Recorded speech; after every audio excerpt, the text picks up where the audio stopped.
Welcome to How to Ruin Your Thanksgiving. I'm John Keister, and first of all, I want to thank you for all the nice letters I got from last week's show, How to Ruin Veterans Day, and I hope you all get out of jail soon. Well, you know, it's a pretty easy show this week because with the possible exception of New Year's Eve, Thanksgiving is the easiest occasion to ruin. But if you need a little help, I'd say try these tips. You might try inviting your Mormon boss, his wife, and an atheist coworker, and then start things off with a Thanksgiving prayer to Muhammad. Remember to vacuum during all football games and put Thai food in the Jell-O. Yeah, as a matter of fact, you may want to adjust these tips to the meal served in your area. You know, the Thanksgiving feast is different in different parts of our great state. For example, in Tacoma, they serve peas and pearl onions on a bed of pulp. In Bellingham, they've got mushroom appetizers and no main course.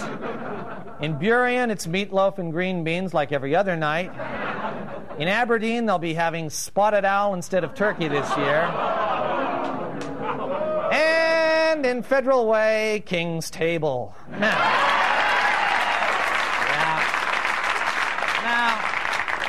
one of the easiest and most effective ways to ruin Thanksgiving is through the creative use of guests. Now, for maximum effect, make sure your guest list has some variation of the following. Cousin Clark, who's on a break from college where he's picked up the mandatory indignant attitude. You know, the so-called Thanksgiving we make such a big deal about, it's nothing more than a celebration of the exploitation of farm animals. Each year, thousands of sexually insecure neo-fascists arm themselves to the teeth with guns and hatchets, then go off to slaughter helpless fat birds that can't even fly. Then they slap each other on the back and congratulate themselves loudly, like they just bagged a rhino. Well, it's because of this good old boy macho ritual I choose to boycott our turkey dinner. I'm calling Domino's. Another major irritant is perky Aunt Joyce, who's so interminably upbeat that she makes all the other guests wish they were dead. Oh, your table setting. Oh, it's just darling. Did you get those chopping block placemats at Nordy's? You know, I saw them there when I finally finished my Christmas shopping last month. Oh, what a nightmare. But doesn't it feel good when you're done? Oh, doesn't it feel good? And I just love your apron. Vertical stripes are so flattering. Oh, of course, not that you need it.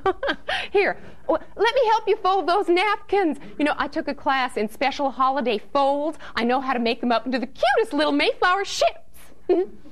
You see, guaranteed to ruin any Thanksgiving celebration.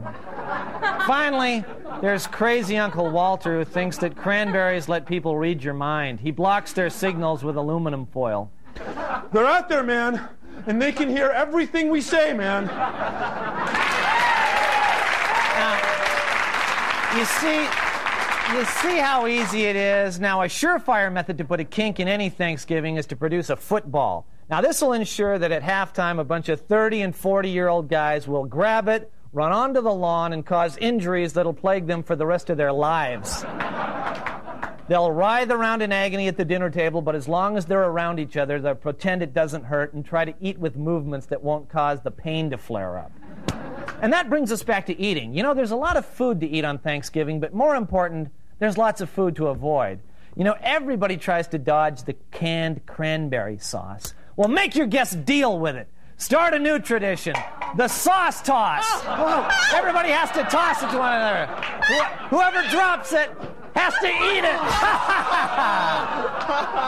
Yeah, that ought to liven up the party. And then there's always arguments about how to cut the turkey. Well, I say push it a little farther. Try my way.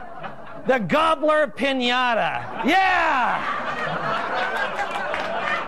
All right. Whoa, look out, Bob. Look out, Bob. Yeah! Well, that ought to do it. That ought to do it. And stay with us. Watch my show next week, How to Ruin Christmas. We'll see ya.